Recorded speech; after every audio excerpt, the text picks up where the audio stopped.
Hello, my name is Janine van die Kerk from Radio Pulpit, and it rained yesterday, so that smell.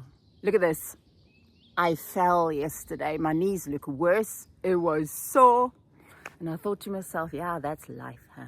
We fall a lot, repeatedly. Small ones, big ones. And the shame is not the problem, is it? Because actually Satan wants you to think it is. He accuses you so that you feel shame, you feel disqualified, and you stay away from God. But shame isn't the problem, that's a lie. The problem is the sin itself. Because Habakkuk says that God is too pure to look upon sin. So sin literally is like this wall that falls between you and God.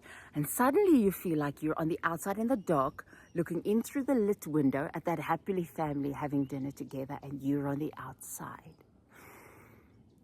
If that's you, if that's how you feel at the moment, if you feel like Jesus is blessing other people and he's talking to other people but not to you, I've got this great verse that I have to share with you. It's from Isaiah 30 verse 18. It says, "Therefore God waits to be gracious to you.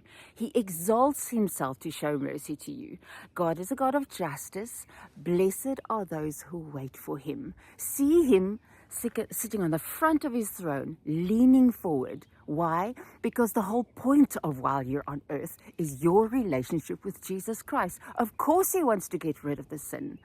But you struggle to feel you can go to someone who just judges you from the top and can't wait to smite you. But that scripture says he waits to be gracious to you. Guess what? He doesn't have pride that forces him to want to press you down and just give you what you've earned. You know that he wants to smite you and judge you. That verse says he wants to restore you. He wants to get rid of the sin so that you're free to have this relationship with him. It's like you lying there in the sand, in the mud, and he's saying, "I'm calling you by name. You are mine." It's literally what he was looking forward to while he was hanging on the cross, to this moment when you had the breakthrough, where you got it, where you understood. There's nothing between me and God. There's nothing stopping me from getting up.